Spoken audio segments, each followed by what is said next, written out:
قومي اسمبلی کې د پخوانی وزیر اعظم عمران خان په ضد تحریک عدم اعتماد کامیابی سره تحریک انصاف حکومت په خاتمه عمران خان د وزیر اعظم د څوکۍ نه په لرې کېدو د کوز در ولس خپل ملا جلا اظهار خیال کړی دی. ځینې خلک د حکومت د خاتمې په حق او ځینې په ضد دي. ځینې د نوي حکومت نه د ښه کارکردګۍ او ګرانۍ د خاتمې تمدار دي. ولس وینا ده خاجي تاسو محسوسه خوشاله کړئ په پم نه خوشاله پم نه خو خبردار چې دوی په خپل باندې غلطي دار چې لکه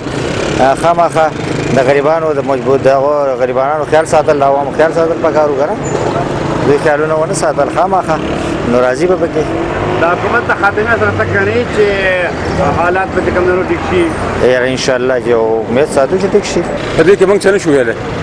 نه تکړنی چې اوس په مطلب چې حالات برابر چوکرانی برابر ارزانی بشي بالکل او ارزانی براشي دي څه چې دې سبا لکه دغه راشي ارزانی براشي د عمران خان د حکومت د ختمېدو تاسو خبره کوئ خو بلکې دا د حکومت دا ډېر زیاتې شوی دی بلکې عمران خان یو داسې سړی و چې ملک د مخ په ترخیر وانګړو د غلامۍ نه اخلاص کړی و او بل دا زموږ په دې ملک یو خاص زموږ په صوبه کې دا جنګ جګړې دا ډرون حملې دا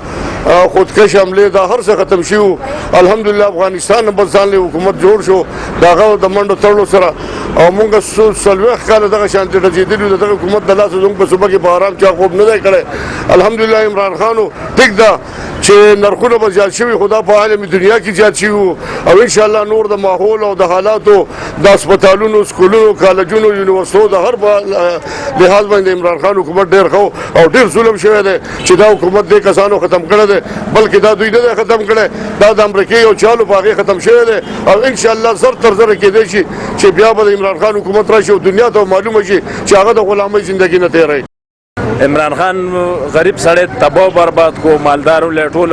دغه مالدارو له سہولت مالدارو له ورکړه دي ټول غریبانان تباہ کړي دي دا وړو سره دغه دي وړم ګران شوی دي چې چینم ګران شوی دي تیلم ګران شوی دي هر یو شی چې کم دی نو د اسمان سره خبرې کوي او منګای د حقیقت د ډېر ز دکاندار ما منګای په داسې حد ته رسېدلی و چې یو سړی میلمه راشي او هغه نیم چرګوړي نو د دې نه اضافه نور څه کېدلی نه شي خو دا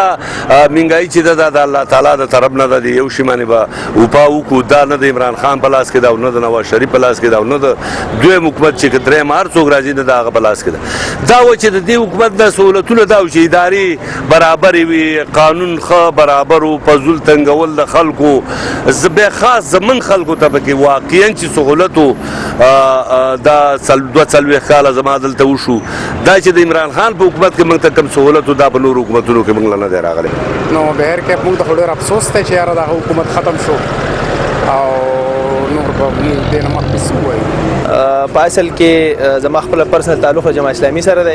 او د جماعت اسلامي چې کوم موقف ته هغه دا دی چې عمران خان سره کوم ملګري نو هغه ټول غلو لکه ملک د سوزو خیال له سونه منګای دا ګرانی دا ملک سونه هغه په شا طرف باندې ډالر کم زیاته ورسېدو دغه شانتي نوې حکومت چې کم راغنو دغه درې سلور 15 غلې د ټول یو ځای شوی دي لکه د غلونه لکه د اوسه پورې چا سړیتوب ته نه کړی زما په خیال چې لکه پاکستان په غزول دغه باندې لکه